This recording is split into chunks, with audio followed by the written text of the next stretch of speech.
Hi friends, welcome to our channel. Brahmamudi serial next ఎపిసోడ్లో ఏం జరగబోతోందో ఈ వీడియోలో చూసి తెలుసుకుందాం. యామిని వాళ్ళ ఇంటికి వచ్చిన కావ్య అసలేం జరిగింది అని తెలుసుకోవడానికి ఈ వీడియోని స్కిప్ చేయకుండా ఎండ్ వరకు చూసేయండి.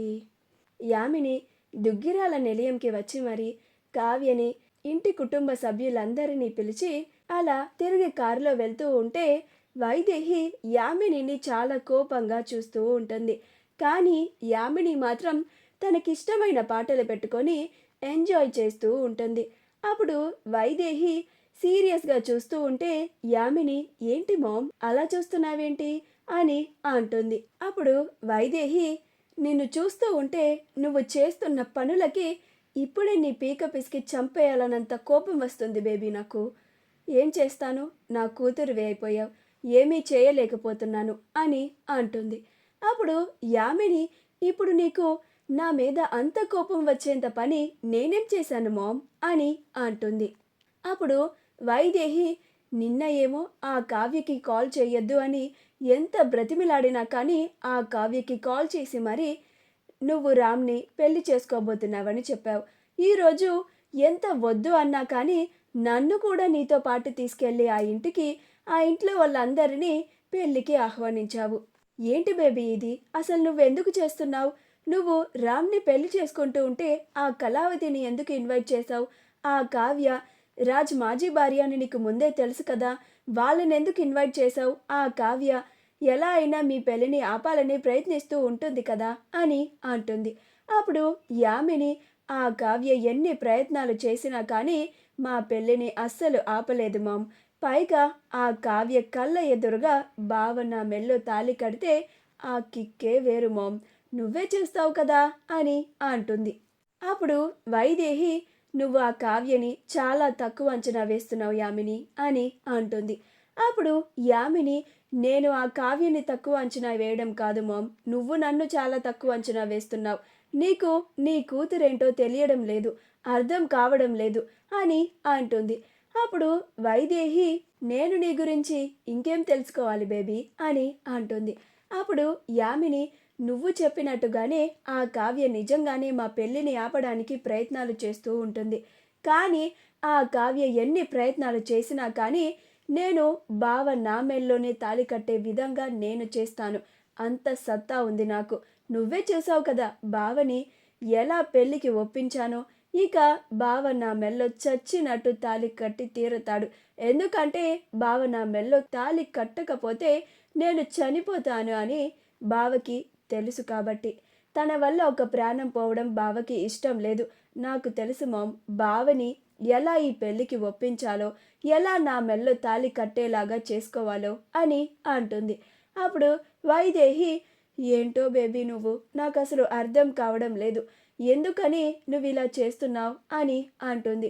అప్పుడు యామిని, నీకు చెప్పడం కన్నా నువ్వు లైవ్లో చూస్తే నీకే ఇంకా బాగా అర్థమవుతుంది మామ్, నువ్వే చూస్తావు కదా ముందు ముందు ఇంకా ఏమేం జరగబోతున్నాయో అని అంటుంది.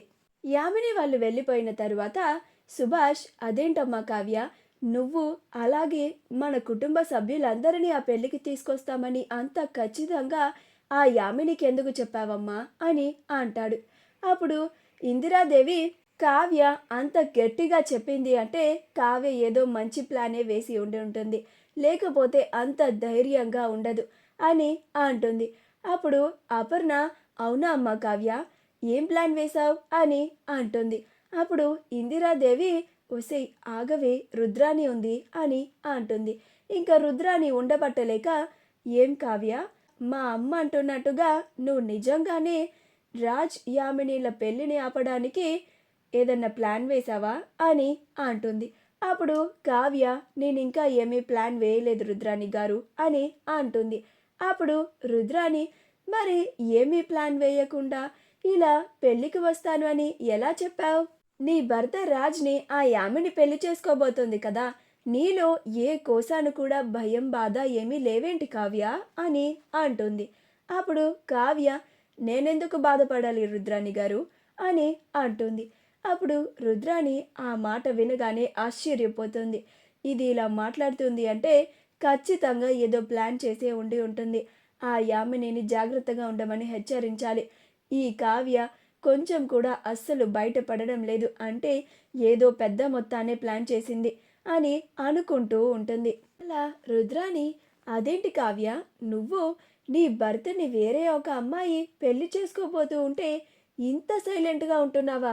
నాకు నిన్ను చూస్తూ ఉంటే చాలా ఆశ్చర్యంగా ఉందే, చాలా వింతగా అనిపిస్తుంది కూడా అని అంటుంది. అప్పుడు ఇందిరాదేవి, ఏం రుద్రాని, ఎంత అడిగినా కానీ కావ్య తన ప్లాన్ గురించి నీకు చెప్పడం లేదు అని మనసులో తిట్టుకుంటున్నావు కదూ అని అంటుంది. అప్పుడు రుద్రాని, నేనెందుకు అలా చేస్తానమ్మా అని అంటుంది. అప్పుడు ఇందిరాదేవి, వీధి కుక్కని అడిగినా చెప్తుంది రుద్రాని నీ బుద్ధేమిటో అని అంటుంది. అప్పుడు రుద్రాని, అమ్మా అని అంటుంది. అప్పుడు ఇందిరాదేవి, మరి నువ్వు ఇప్పుడు కావ్యని అంతలాగా అన్ని విధాలుగా ఏం ప్లాన్ చేస్తున్నావని ఎందుకు అడుగుతున్నావు? ఇప్పుడు వెంటనే కాల్ చేసి ఆ యామినికి సమాచారం అందించడానికేగా అని అంటుంది. అప్పుడు రుద్రాని, నేనెందుకు అలా చేస్తానమ్మా, నేను ఈ ఇంటి మంచి కోరేదాన్ని అని అంటుంది.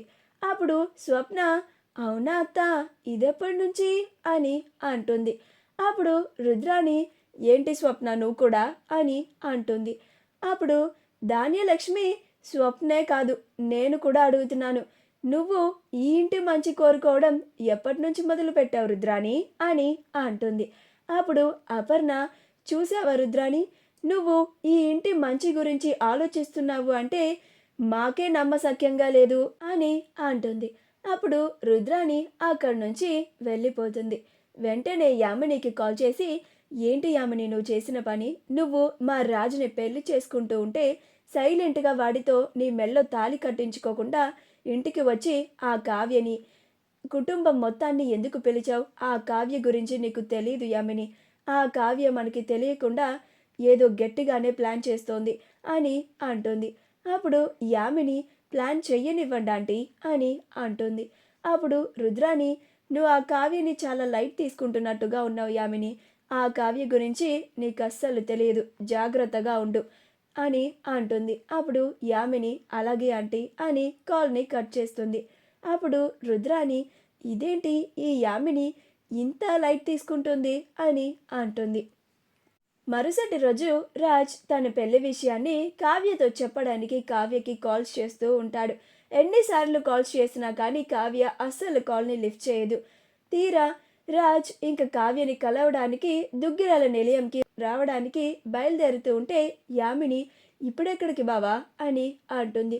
అప్పుడు రాజ్, చిన్న పని ఉంది యామిని అని చెప్పబోతూ ఉంటే అప్పుడే దుగ్గిరాల కుటుంబం అంతా అక్కడికి వస్తుంది. అలా కావ్యని చూసి రాజ్ ఆశ్చర్యపోతాడు. మా వీడియో కనుక మీకు నచ్చినట్లయితే లైక్ చేయండి, షేర్ చేయండి, మా ఛానల్ని సబ్స్క్రైబ్ చేసుకోండి. పక్కనే ఉన్న బెల్ ఐకాన్ని క్లిక్ చేయడం మాత్రం మర్చిపోకండి.